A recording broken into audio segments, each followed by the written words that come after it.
সালামু আলাইকুম। Udvash weekly GK হাইলাইটসে আপনাদের সবাইকে স্বাগতম জানাচ্ছি। আজকে আমাদের পর্ব ১৩।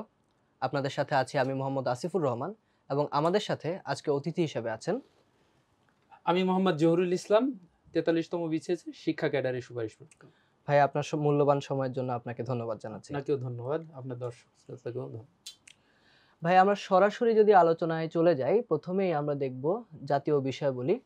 এর মধ্যে একদম প্রথম দিকে যেটি আমরা দেখতে পাচ্ছি সেটি হচ্ছে যে নেচারের শীর্ষ ১০ ব্যক্তির তালিকায় ডক্টর ইউনূস স্থান পেয়েছেন।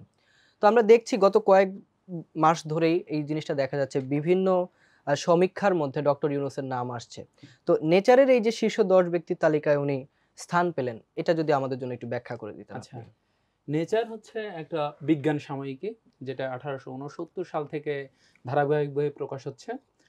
এইটার সাধারণত বিজ্ঞানের মৌলিক বিষয়গুলির উপর গবেষণা প্রবন্ধ প্রকাশ করে, এছাড়া আবিষ্কার, উদ্ভাবন এগুলো প্রকাশ করে। এইটার ২০২৪ সালের তালিকায় শীর্ষ ১০-এর মধ্যে আমাদের বর্তমান অন্তর্বর্তী সরকারের প্রধান উপদেষ্টা ডক্টর মোহাম্মদ ইউনূস তিনি স্থান পেয়েছেন। তিনি নেশন বিল্ডার ক্যাটাগরিতে এই তালিকায় স্থান পেয়েছেন। তাহলে আমরা মনে রাখতে পারি যে উনি একটা যে ক্যাটাগরি সেটার নাম হচ্ছে নেশন বিল্ডার্স ক্যাটাগরি। ভালো একটা জিনিস আমরা জেনে রাখলাম। আরেকটু যে সামনের দিকে যদি এগিয়ে যাই ভাইয়া, আমাদের জন্য একটা বেশ প্রাউড ফিল করার মতো বা গর্বের একটা বিষয় আমরা বলতে পারি। আমাদের যে অনূর্ধ্ব-১৯ ক্রিকেট দল, তারা কিন্তু এশিয়া কাপে চ্যাম্পিয়ন হয়েছে এবং একটানা ২ বার তারা এশিয়া কাপে চ্যাম্পিয়ন হলো। তো এই বিষয়ের ফ্যাক্ট যে জিনিসগুলো আমাদের জানা দরকার এবং এটা যদি আপনি একটু ব্যাখ্যা করে দিতেন আমাদের জন্য। আচ্ছা, প্রথমেই আমাদের এই অনূর্ধ্ব-১৯ ক্রিকেট দলকে আমরা অভিনন্দন জানাতে পারি। তারা দেশের জন্য এই সময়ে একটি গৌরবময় মুহূর্ত এনে দিয়েছে। তো এই অনূর্ধ্ব-১৯ এশিয়া কাপটা ১৯৮৯ সাল থেকে শুরু হয়েছে। এটার প্রথম চ্যাম্পিয়ন হলো আমাদের ভারত। এটা ৮ বার এটাতে চ্যাম্পিয়ন। আর বাংলাদেশ পরপর ২ বার, যেটা অন্য কোনো দেশও ২ বার এই অনূর্ধ্ব-১৯ এর চ্যাম্পিয়ন হয়নি। মানে একটানা ২ বার চ্যাম্পিয়ন একটানা হয়। ২ বার এখনো চ্যাম্পিয়ন হয়নি। মজার বিষয় হলো যে আমাদের যিনি ম্যান অফ দ্য ফাইনাল তিনিই ম্যান অফ দ্য টুর্নামেন্ট আমাদের। আচ্ছা, আচ্ছা। তিনি হলেন যে ইকবাল হোসেন। আর এই দলের আমাদের এই তরুণ দলের অধিনায়ক ছিলেন আজিজুল হাকিম তামিম। আজিজুল হাকিম তামিম। আমরা জাতীয় দলেও একজন তামিমকে দেখেছিলাম হ্যাঁ, হ্যাঁ। যে সে টানা পারফরম্যান্স করেছেন। এখন হয়তো নতুন কোনো তামিমকে আমরা পেতে যাচ্ছি। আশাবাদী আমরা এই বিষয়ে। ওকে। তো আমাদের জন্য খুবই গর্বের একটা বিষয়। আমরা যদি একটু সামনে এগিয়ে যাই, আমরা দেখব যে বাংলাদেশের জন্য আরেকটা গর্ব, রাষ্ট্র হিসেবে বাংলাদেশের জন্য আরেকটা গর্বের বিষয় সেটা হচ্ছে জাতিসংঘ মানবাধিকার কাউন্সিলের যে ভাইস প্রেসিডেন্ট, হ্যাঁ। এটা কিন্তু নির্বাচিত হয়েছে বাংলাদেশ। তো এটা যদি ভাইয়া আমাদেরকে একটু ব্যাখ্যা করে দিতেন। আচ্ছা, কে এই কাউন্সিলের প্রেসিডেন্ট হিসেবে ছিলেন? এই প্রেসিডেন্ট হিসেবে দায়িত্ব পালন করবে মরক্কো। মরক্কো এর সভাপতি। আচ্ছা, আফ্রিকার বেশ বড় একটা দেশ হচ্ছে মরক্কো। মরক্কো, হ্যাঁ। আমরা জানি সাহারা মরুভূমি থেকে শুরু করে সবকিছুর কন্ট্রোল মোটামুটি মরক্কোর হাতে আছে। তো এখন আপনার কাছে ভাইয়া, মানে আমি যখন আলোচনা করছিলাম, তখন আমার কাছে মনে হলো যে একটা কনফিউশন এখান থেকে ক্রিয়েট হতে পারে। যে আমরা সবসময় জানি ইউএনএইচসিআর এর কথা আমরা শুনি। হ্যাঁ, কিন্তু এইটা কিন্তু মানবাধিকার যে কাউন্সিল, এটা কিন্তু ইউএনএইচআরসি। তো এই ২ টার পার্থক্য একটু যদি আপনি বলে দিতেন, বা এইচআরসি বলতে কি বোঝায়? এটা আচ্ছা, যদি বলে দিতেন। এইচআরসি এটা জাতিসংঘের সাধারণ পরিষদের মাধ্যমে ২০০৬ সালে প্রতিষ্ঠিত হয়েছে। প্রতিষ্ঠিত হয়েছে। এটার সদর দপ্তর হচ্ছে আমরা বললাম জেনেভায়। জেনেভায় যেটা মানবাধিকার সুরক্ষা এর জন্য এটি কাজ করে। এর অধিবেশন বসে হলো বছরে ৩ বার। ঠিক আছে। আর এখানে বাংলাদেশ ভাইস প্রেসিডেন্ট হিসেবে, এশিয়া প্যাসিফিকের পক্ষ থেকে বাংলাদেশ ভাইস প্রেসিডেন্ট হিসেবে ২০২৫ সালের ১ জানুয়ারি থেকে ৩১ ডিসেম্বর পর্যন্ত দায়িত্ব পালন করবে। আচ্ছা, আর এই যে ইউএনএইচআরসি, এটার ফুল মিনিং হচ্ছে United Nation Human Rights Commission. Yes. Okay, আমরা জানতে পারলাম বাংলাদেশের জন্য এটা একটা বেশ ভালো বিষয়। অনারের বিষয়। এটা আমরা দেখলাম আমাদের জন্য বেশ গর্বের একটা বিষয় ভাইয়া। তো আমরা যদি একটু সামনে এগিয়ে যাই, তাহলে আমরা গত কিছুদিন ধরেই দেখছি যে ঢাকার যে বায়ুমান, এটি নিয়ে অনেক বেশি আলোচনা হচ্ছে এবং অনেকগুলো কেস আসছে যে মানুষ আসলে বাইরে গিয়ে অসুস্থ হয়ে যাচ্ছে। মানুষের বিভিন্ন ধরনের আমরা শ্বাসকষ্টের ব্যাপার দেখছি এবং অনেকগুলো ইনডেক্স থেকে আমরা দেখতে পাচ্ছি যে ঢাকার যে বায়ুমান, এটাকে অতি ঝুঁকিপূর্ণ বলা হচ্ছে। তো এই বিষয়টি যদি আপনি আমাদেরকে একটু বলতেন যে ঢাকার বায়ুমান বর্তমানে ঠিক কতটা ঝুঁকিপূর্ণ? ধন্যবাদ আপনাকে। একটা জনগুরুত্বপূর্ণ বিষয়ের সূচনা করেছেন। এখানে আমরা সংশ্লিষ্ট মন্ত্রণালয়, যেটা পরিবেশ, বন ও জলবায়ু পরিবর্তন বিষয়ক মন্ত্রণালয়, সম্প্রতি তার নাগরিকদের জন্য অর্থাৎ আমাদের জন্য একটা নির্দেশিকা মানে প্রকাশ করেছে। সেখানে তারা বলছে যে আমরা সাধারণ নাগরিকরা যাতে মাস্ক ছাড়া বাইরে না যায়, এবং সেখানে আরো উল্লেখ রয়েছে যে সংবেদনশীল যারা নাগরিক তারা যেন কোনো অবস্থাতেই অতি প্রয়োজন ছাড়া বাইরে বের না হয়। অর্থাৎ সরকারই স্বীকার করে নিচ্ছে যে ঢাকার বায়ুমান অত্যন্ত ঝুঁকিপূর্ণ। এক্ষেত্রে আমি একটি তথ্য দিয়ে রাখতে চাই যে 2023 সালে দেশ হিসেবে বাংলাদেশ দূষণের ক্ষেত্রে, বায়ু দূষণের ক্ষেত্রে শীর্ষে অবস্থান করছিল, আর As a ঢাকা country। ছিল অ্যাজ এ সিটি, সে হলো দ্বিতীয় অবস্থানে ছিল। আচ্ছা, আর 5 ডিসেম্বর আমাদের এই যে ঢাকার বায়ুমান, সেটা 2024 সালে সর্বোচ্চ ছিল, মানে এখন পর্যন্ত সর্বোচ্চ ছিল, এবং গত 8 বছরে 2016 থেকে 2024 এটার মধ্যেও সর্বোচ্চ, অর্থাৎ সর্বোচ্চ ঝুঁকিপূর্ণ বা সর্বোচ্চ দূষিত ছিল। সর্বোচ্চ দূষিত ছিল। হুম। এখানে একটি গবেষণা প্রবন্ধের মানে গত বছরের আমরা বলতে পারি যে ঢাকায় কেউ যদি মাস্ক ছাড়া নেয়, তখন মানে বায়ু গ্রহণ করে, তাহলে তার 21টা সিগারেট খাওয়ার সমান এটা ক্ষতিকর হিসেবে সম্প্রতি খুবই আলোচনা হচ্ছে। আলোচনার বিষয়। তো আমরা এই ক্ষেত্রে জেনে রাখতে পারি যে ইন্ডেক্সের কথা আপনি বলছিলেন, যে যেটা অনুযায়ী ঢাকা হচ্ছে আপনার দ্বিতীয়, সেই ইন্ডেক্স অনুযায়ী আমি যদি ভুল না করে থাকি তখন লিস্টে 1 নম্বরে ছিল দিল্লি। হ্যাঁ, দিল্লি। দিল্লি। তো এখন আমাদের একটানা যেভাবে আমরা বায়ু দূষণের অবস্থা দেখছি, আমরা খুব সম্প্রতি মনে হয় যে আবার প্রথম স্থানে চলে যেতে পারি আসলে। তবে এটা খুবই একটা ঝুঁকিপূর্ণ আমাদের জন্য বিষয়, কারণ আমরা গত কয়েকদিন ধরেই দেখছি যে অনেক বেশি কেসেস আসছে যেখানে মানুষের শ্বাসকষ্ট তীব্র পরিমাণে বেড়ে যাচ্ছে। তো এই যে ঘটনাগুলো ভাইয়া, আমি আপনার কাছে যদি একটু জানতে চাই যে ঢাকার বায়ুমান এত ঝুঁকিপূর্ণ হওয়ার কারণটা কি? আচ্ছা, বিভিন্ন গবেষণায় প্রথমেই বলা হয়েছে ঢাকার অপরিকল্পিত নগরায়ন, যেটা সেই এর জন্য যে নির্মাণ কাজ, সেই নির্মাণ কাজকে প্রথমে এটাকে দায়ী করা হয়। তারপরে বলা হয় যে ঢাকার সেই যানবাহন, যেখান থেকে আমরা যেটাকে লক্কর ঝক্কর গাড়ি বলি, সেই গাড়ি থেকে নির্গত যে বায়ু, সেটাও দূষণের একটা বড় কারণ অংশ। এই দুইটা কারণই বড়। আর আরেকটি কারণ আছে আন্তদেশীয় বায়ু, যেটা বলছি আমাদের পার্শ্ববর্তী দেশ কিন্তু দূষণের দিক থেকে বেশ উপরে।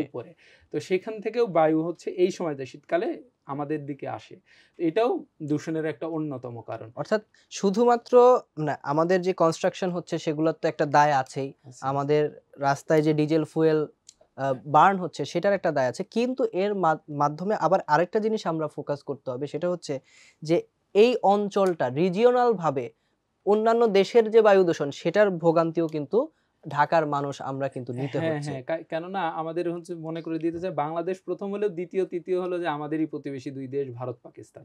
আচ্ছা, শুধু আমাদের দূষণ কমালেই হবে না, বা দূষণের জন্য আমরা একাই দায়ী না, 8 বা 9% আমাদের দূষণের জন্য তারাও দায়ী, মানে আন্তদেশীয় যে বায়ুটা, সেই বায়ুটা। খুবই ইন্টারেস্টিং একটা তথ্য পেলাম ভাইয়া।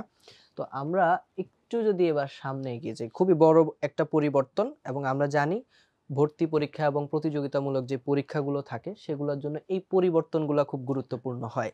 আমরা দেখলাম দুর্নীতি দমন কমিশনের নতুন চেয়ারম্যান মোহাম্মদ আব্দুল মোমেন। আপনি আমাদেরকে একটু জানান দুর্নীতি দমন কমিশনটা কি, এটা কি কাজ করে, এবং এই নতুন পরিবর্তনটা আসলে কিসের আভাস দেয়? আচ্ছা, দুর্নীতি দমন কমিশন বাংলাদেশের দুর্নীতি দমন প্রতিরোধের জন্য যেই স্বাধীন একটি সংস্থা গঠন করা হয়েছে 2004 সালে এই সংস্থাটি গঠিত হয়। তো এটিতে একজন চেয়ারম্যান এবং 2 জন সদস্য থাকেন। তো একজন চেয়ারম্যান হিসেবে সম্প্রতি আমরা জননিরাপত্তা বিভাগের, মানে স্বরাষ্ট্র মন্ত্রণালয়ের জননিরাপত্তা বিভাগের সিনিয়র সচিব স্যার ডক্টর আব্দুল মোমেনকে নিয়োগ পেতে দেখলাম 10 ডিসেম্বর। তো স্যার এর আগে যুগ্ম সচিব ছিলেন, এরপর 17ই আগস্ট স্যারকে সিনিয়র সচিব মর্যাদায় এই জননিরাপত্তা বিভাগে নিযুক্ত করা হয়। এরপর স্যার তো এখন দুদকের চেয়ারম্যান হিসেবে সেখানে গেলেন। তো দুদকের চেয়ারম্যান হিসেবে স্যার আপিল বিভাগের বিচারপতির সমমর্যাদা এবং সেই বেতন কাঠামোতেই তিনি বেতন পাবেন। আর যারা সদস্য, আচ্ছা কমিশনার, দুদকের কমিশন, তারা হচ্ছে আপিল বিভাগ, হাইকোর্ট বিভাগের বিচারপতিদের সমান, এবং তাদেরকে যদি অপসারণ করতে হয় সেটিও আপিল বিভাগের বিচারপতিদের যেভাবে করা হয় ঠিক সেই প্রক্রিয়াতেই যেতে হবে, যদি না তারা নিজে পদত্যাগ করেন। আচ্ছা, ওনাদের মেয়াদ কয় বছর ভাইয়া? আচ্ছা, আমাদের প্রজ্ঞাপন অনুযায়ী, রাষ্ট্রপতির নির্দেশক্রমে যে প্রজ্ঞাপন, সেই প্রজ্ঞাপন অনুযায়ী ওনাদের মেয়াদ হলো 5 বছর। 5 বছর। ওকে। আরেকটা জিনিস আমি জানতে চাই ভাইয়া, আমরা সবসময় একটা জিনিসে করে ফেলি যে দুদক কি আসলে সাংবিধানিক প্রতিষ্ঠান কিনা, নাকি এটা একটা স্বতন্ত্র প্রতিষ্ঠান, এই জিনিসটা যদি আপনি আমাদের হ্যাঁ, একটু দুদক সাংবিধানিক প্রতিষ্ঠান না, এটি একটি স্বায়ত্তশাসিত আলাদা প্রতিষ্ঠান। আলাদা প্রতিষ্ঠান। এটির আলাদা বিধিমালা রয়েছে। এটি প্রথম 2004 সালে দুদক বিধিমালা মাধ্যমে প্রথম গঠন হয়। এরপরে বিভিন্ন সময় এই সর্বশেষ 2018-19 সালের দিকেও এটি সংশোধন করা হয়েছে। ধন্যবাদ ভাইয়া, আমরা অনেক কিছু জানতে পারলাম দুদক সম্পর্কে এবং দুদকের বর্তমান যে পরিবর্তন হয়েছে সেটি সম্পর্কে জানতে পারলাম। আমরা একটু এবার আন্তর্জাতিক পরিমণ্ডলে যদি এগিয়ে যাই, প্রথমেই যে বিষয়টি আমাদের সামনে আসবে, অত্যাধিক আলোচিত একটি বিষয়, সারা বিশ্বে সাড়া জাগানো একটি বিষয়। আমরা দেখেছি সিরিয়ায় বাশার আল আসাদ পরিবারের 54 বছরের যে শাসন, সেই শাসনের অবসান ঘটলো। অনেকেই এটাকে বলছেন মুক্তির হাওয়া, অনেকেই আবার অন্যভাবে এটাকে দেখার চেষ্টা করছেন। আমরা পুরো ঘটনাটা আপনার কাছে একটু জানতে চাই যে অন্তর্বর্তীকালীন সরকারটা কিরকম এবং আসলে কোন জায়গা থেকে এই ঝামেলাটা সৃষ্টি হয়েছে। আচ্ছা, এই যাকে আমরা পালিয়ে যেতে দেখলাম সিরিয়ায়, তিনি হলেন বাশার আল আসাদ। এই আসাদ ফ্যামিলি 1971 সাল থেকে 2024 এই পুরো টেনিয়ারে সিরিয়ার ক্ষমতায় ছিল। একদম পারিবারিক একটা শাসন আমরা হ্যাঁ, দেখেছি। বাশার আল আসাদের পিতাও ছিলেন হাফিজ আল আসাদ, হাফিজ আল আসাদ, যাকে মানে আমরা জানি যে আধুনিক সিরিয়ার রূপকার হিসেবে। তো উনি 1971 সাল থেকে 2000 সাল পর্যন্ত শাসন ক্ষমতায় ছিলেন। এরপর পারিবারিকভাবেই বাশার আল আসাদ ক্ষমতায় আসছেন 2000 সালের জুন মাসে সম্ভবত। তো এরপরে এসে তিনি প্রথম দিকে প্রথম যে কোনো শাসকই যেরকম সংস্কারের প্রতি ঝোঁক থাকে, ভালো কাজের দিকে ঝোঁক থাকে, সেই প্রক্রিয়াতেই চলতেছে। তো কিন্তু পরবর্তীতে তিনি আরো বেশি একনায়কতান্ত্রিক হয়ে ওঠেন বা কর্তৃত্ববাদী যাকে আমরা বলতেছি, সেই কর্তৃত্ববাদী শাসনে। সিরিয়ানরা বেশিরভাগ ক্ষেত্রে কিন্তু ভাই এটা বলছেন যে এই ফ্যামিলিটা প্রথম থেকেই কর্তৃত্ববাদী ছিল, কিন্তু যেহেতু মানুষের কথা বলার সেই স্বাধীনতাটা ছিল না, তাই হাফিজ আল আসাদের সেই টেনিওরটা নিয়ে অনেক মানুষ কথা বলতে পারেনি, এই ধরনের কথা অনেকেই বলছেন। 2011 সালে যখন আরব বসন্ত শুরু হলো, এই আরব বসন্তের পরে স্বাভাবিকভাবে তার বিরুদ্ধে একজন এক নায়কের বিরুদ্ধে সিরিয়াতেও সেই একই আন্দোলন শুরু হলো জনগণের। এটা 2019 সালের দিকে পিকে উঠলেও এই সময় হচ্ছে আঞ্চলিক ও পরাশক্তির সহায়তায় তিনি কোন রকমে বাশার আল আসাদ টিকে যান, মানে বিদ্রোহী শক্তিগুলোকে দমন করতে সক্ষম হন। কিন্তু সর্বশেষ গত 12 দিনের আক্রমণ তিনি আর অ্যাবজর্ব করতে পারেন, টিকে থাকতে পারলেন না, এত দ্রুত আক্রমণ হলো, মানে তার ধারণার বাইরের আক্রমণ সামনেছে বিদ্রোহী গোষ্ঠীগুলো। এরপরে তার স্বাভাবিকভাবে তার পতন হলো, পতন হওয়ার পর তিনি অন্য দেশে চলে যান। আর এই সময় সিরিয়ার অন্তর্বর্তী সরকারের প্রধানমন্ত্রী হিসেবে দায়িত্ব নিয়ে নেন আল বশির, যিনি পেশায় একজন ইঞ্জিনিয়ার, ইনি ত্রিপলি গ্রাজুয়েট। তো ইনি 2021 সাল থেকে 21 সাল আগ পর্যন্ত ইনি চাকরি করতেন। তো চাকরি করার পরবর্তীতে ইদলিবে একটি স্থানীয় শাসন জারি ছিল বিদ্রোহীদের, সেই শাসক দলের প্রধান হিসেবে বা প্রধানমন্ত্রী হিসেবে ইদলিবে তিনি একটি প্রদেশকে পরিচালনা দায়িত্ব পালন করেছেন অলরেডি। তিনি এখন তার কাঁধে এখন পুরো সিরিয়ার পুনর্গঠনের যে দায়িত্ব, এবং 2025 সালের 1 মার্চ পর্যন্ত তিনি দায়িত্ব পালন করবেন। তাহলে মানে এই আরব বসন্তের যে সূচনা হলো সেটার একটা কন্টিনিউয়েশন কিন্তু আমরা এখন পর্যন্ত দেখছি, এবং সবচেয়ে বেশি সম্ভবত এখানেই যুদ্ধ এবং সংঘাত হলো, তারপরেই বাশার আল আসাদ পালাতে বাধ্য হলেন। তো আমরা জানতে পারলাম সিরিয়া সম্পর্কে। আমার মনে হয় এই বছর যারা পরীক্ষায় বসবেন তারা সিরিয়া সম্পর্কে একটু জেনে রাখলেই ভালো। গোলান মালভূমি সিরিয়ার কাছে আছে, এই জিনিসগুলো জেনে রাখলে মনে হয় একটু ভালোই হবে। তারিখটা স্পেসিফিক্যালি তাদের মনে রাখা উচিত যে বাশার আল আসাদের পতন হয়েছে কত তারিখে, 8 ডিসেম্বর। আর গোলান মালভূমি কোন কোন দেশ, ওইখানে এক পাশে ইসরায়েল আর এক পাশে হলো যে সিরিয়া, এবং 67 যুদ্ধের পরে গোলান মালভূমিকে ছিনিয়ে নেওয়া হয় আর কি সিরিয়ার কাছ থেকে। নামটা আর উল্লেখ করলাম না কোন দেশ ছিনিয়ে নেয়। তো আমরা একটু সামনের দিকে চলে যাই। ইউনাইটেড হেলথ কেয়ারের সিইও ব্রায়ান থমসনকে হত্যা করা হয়েছে। তো আমরা ইতোমধ্যেই একটা জিনিস জানি যে আমেরিকাতে যখন কেউ হেলথ কেয়ার বা স্বাস্থ্য বীমা যখন তারা করে, তাদেরকে এই স্বাস্থ্য বীমা যখন তারা ক্লেম করতে যায় বা টাকা তুলতে যায়, তখন তাদেরকে একটা বিশাল ঝামেলা পোহাতে হয়, এবং অনেক ক্ষেত্রেই এই কোম্পানিগুলো মানুষের স্বাস্থ্য বীমার টাকাটা দেয় না। তো সেইটারই একটা প্রেক্ষিতে আমরা হয়তো দেখলাম যে ওনাকে হত্যা করা হয়েছে। তো সেটাই আমি আপনার কাছে একটু ডিটেইলসে জানতে চাবো যে কেন আসলে এই ব্রায়ান থমসনকে হত্যা করা হলো, আর স্বাস্থ্য বীমা জিনিসটা কি সেটা যদি একটু ব্যাখ্যা করেন। এই যে ইউনাইটেড হেলথ কেয়ার, এটা হচ্ছে যে শুধু আমেরিকান না, এটা স্বাস্থ্য বীমা জগতে একটা বড় বড় নাম। নাম। আর কোম্পানি হিসেবে, পাবলিক কোম্পানি হিসেবে এটি হলো যে রেভিনিউর দিক দিয়ে ৯ম বৃহত্তম কোম্পানি পুরো পৃথিবীতে। তো এর সিইও হলো ব্রায়ান থমসন। ইনি ২০২১ সাল থেকে দায়িত্বে আছেন। আচ্ছা। আর ইনি হলো স্বাস্থ্য বীমা জগতের একজন খ্যাতনামা বিশেষজ্ঞ, খুবই বলা যায়, পরিচিত মুখ। পরিচিত। ইনি ২০০৪ সাল থেকে দায়িত্ব পালন ২০০৪ সাল থেকে এই সেক্টরের সাথে বিভিন্ন জড়িত, কোম্পানির সাথে উনি দায়িত্ব পালন জড়িত। করেছেন। তো এই স্বাস্থ্য বীমার, আপনি প্রথমেই বলছেন যে স্বাস্থ্য বীমার ব্যাপারটা হলো আমার অসুখ বিসুখের ক্ষেত্রে আমি যে খরচটা হবে সেই খরচের এক অংশ বা পূর্ণ অংশটা কেউ একজন বহন করবে। আমার বীমা কোম্পানি থেকে বীমা আমি পাবো। কোম্পানিগুলো আমার জমানো টাকা থেকে বেয়ার করবে।